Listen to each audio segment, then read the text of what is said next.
أعوذ بالله من الشيطان الرجيم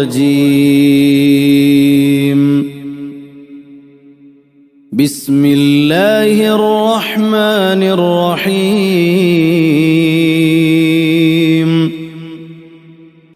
আসসালামু আলাইকুম ওয়া রাহমাতুল্লাহি ওয়া বারাকাতুহু। তো কেনে আছে আপোনালোকে? সকলে ভাল আছে? আলহামদুলিল্লাহ, ময়ো ভাল আছোঁ। তো যিমানখিনি বস্তু মই আপোনালোকক যোৱা পিৰিয়ডত পঢ়াইছিলোঁ, আপোনালোকে সকলে পঢ়িছে? লিখি আহিছে না সকলে? ঠিক আছে, ইনশাআল্লাহ শেষত মই চেক কৰিম। আজি ক্লাছটো পঢ়াৰ পিছত মই চেক কৰিম। তো আজি নতুন এটা বস্তু আমি আলোচনা কৰিম। আমি যোৱা পিৰিয়ডত কিহৰ বিষয়ে আলোচনা কৰিছিলোঁ? তাৰ বিষয়ে আলোচনা কৰিছিলোঁ। কিহৰ বিষয়ে? তাৰ বিষয়ে। তো আজি আমি কিহৰ বিষয়ে আলোচনা কৰিম? চাৰ বিষয়ে আলোচনা কৰিম। কিহৰ বিষয়ে? চা। তো সৰ্বপ্ৰথম আমাৰ যিটো পাঠ আছে সেইটো কি আছিল? আলিফৰ বিষয়ে আছিল। তো আলিফ পঢ়িলোঁ, পঢ়াৰ পিছত আমি কি পঢ়িলোঁ? বা পঢ়িলোঁ। কি পঢ়িলোঁ? বা পঢ়িলোঁ। তাৰপিছত কি পঢ়িলোঁ? তা পঢ়িলোঁ। তাৰপিছত আজি কি পঢ়িম? আজি আমি কি পঢ়িম? চা পঢ়িম। কি পঢ়িম? চা পঢ়িম। তো এই দুটা বস্তু আমি কি পঢ়িছোঁ, ইয়াৰ ধৰণ কি একেই। ঠিক তেনেকুৱা ধৰণ কি চা, মানে বা তা চা, এই তিনিওটাৰ ধৰণ, লিখাৰ ধৰণ কি একেই। কিন্তু ইয়াতে আপোনালোকে এটা কথা মনত ৰাখিব লাগিব, ইয়াতে এই যি নুক্তা আছে, বা থাকিলে নুক্তা তলত আহিব, তা থাকিলে নুক্তা ওপৰত থাকিব, চা থাকিলে নুক্তা ওপৰত থাকিব। কিন্তু কেইটা নুক্তা? তিনিটা। কেইটা? তিনিটা। তা থাকিলে দুটা, চা থাকিলে তিনিটা। তো আমি এইখিনি বস্তু মনত ৰাখিব লাগিব যে যদি আমি বা লিখি আছোঁ, তা লিখি আছোঁ বা চা লিখি আছোঁ, ধৰণটো একে। ইয়াতে পাৰ্থক্য মাত্ৰ এইটোৱেই যে নুক্তাৰ পাৰ্থক্য। কিহৰ পাৰ্থক্য? নুক্তাৰ পাৰ্থক্য।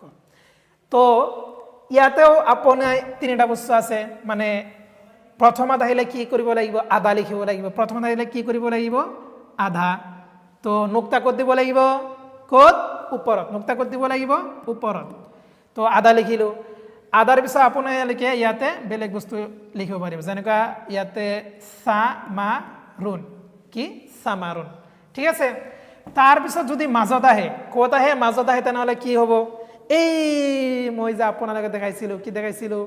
গছৰ পাতৰ তলত যেনেকুৱা আছে তেনেকুৱা ৰূপ। সেইটোতো সকলোৱে চাইছে? হা, ঠিক আছে। তো মাজত আহিলে কেনেকুৱা হ'ব? এনেকুৱা হ'ব। মাজত আহিলে কেনেকুৱা হ'ব? এনেকুৱা হ'ব। মানে ইয়াতে কিবা এটা বস্তু ইয়াতে আমি যোগ কৰিব লাগিব, সিফালে কিবা এটা বস্তু যোগ কৰিব লাগিব। কিন্তু মাজতে এনেকুৱা থাকিব।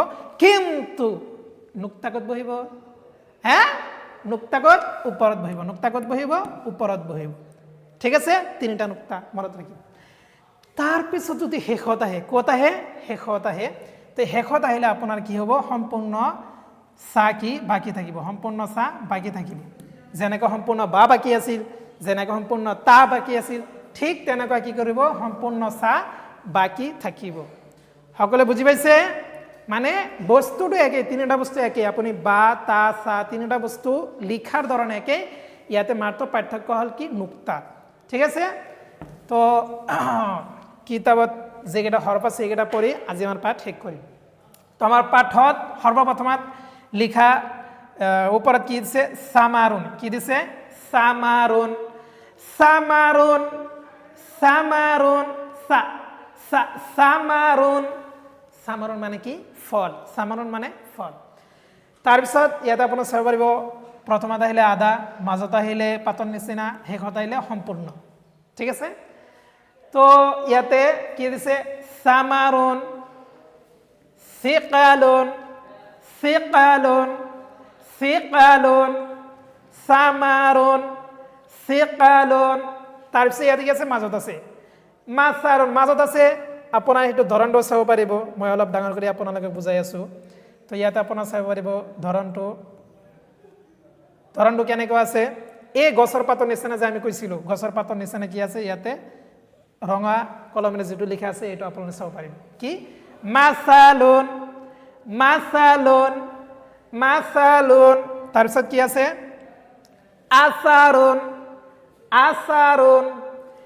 ইয়াতে আপোনালোকৰ এটা ডাউট হ'ব পাৰে যে হুজুৰ ইয়াতে কি আছিল মাজত থকাৰ সময়ত কি আছিল এনেকুৱা আছিল কিন্তু ইয়াতে আদা হ'ল কেনেকৈ তো আদা হোৱাৰ কাৰণ হ'ল যে ইয়াতে কি আলিফ প্ৰথমত আহিলে কি নহয় তাৰ পিছত যিটো হৰফ আছে সেইটোৰ লগত যোগ হৈ নাহে আলিফ কি আছে অকলেই থিয় হৈ আছে আলিফ কি কৰি আছে অকলেই কি কৰি আছে ইয়াতে থিয় হৈ আছে কাৰণ চাৰ লগত যোগ হোৱা নাই যদি চাৰ লগত যোগ হ'লেহেঁতেন তেনেহ'লে মাজত আহিলে এনেকুৱা হ'ব গছৰ পাতৰ নিচিনা হ'ব আৰু যদি এনেকুৱা হৰফ আহে যিটো চাৰ লগত যোগ নহয় তেনেহ'লে কি হ'ব আদা চা বাকী থাকিব বুজি পাইছে ঠিক আছে তাৰপিছত ইয়াতে কি দিছে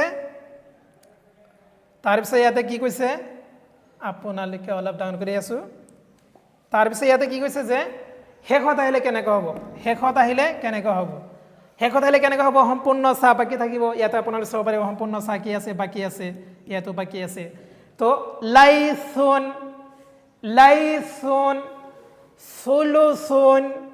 সুলুছুন তাৰপিছত ইয়াতে যেনেকৈ আপোনালোকে প্ৰথমত লিখিছে ইয়াতে চাহ লিখিব লাগিব ওপৰটো চাই আপোনালোকে কি কৰিব লিখি লৈ আহিব তো প্ৰথমতে মই লিখি দি আছোঁ এনেকুৱা ইয়াতে চাহ কিমান হ'ব আদা হ'ব চাহ মা ৰুণ তো বাকী আপোনালোকে ওপৰত চাই তলত লিখি লৈ আহিব আৰু সেইটো কি কৰিব লাগিব ভাঙি লিখিব ঠিক আছে তো আজি ইয়াতে সামৰিছোঁ ইনশাআল্লাহ বাকী বস্তু আমি পিছত আলোচনা কৰিম আসসালামু আলাইকুম ওয়া ৰাহমাতুল্লাহি ওয়া বাৰাকাতুহু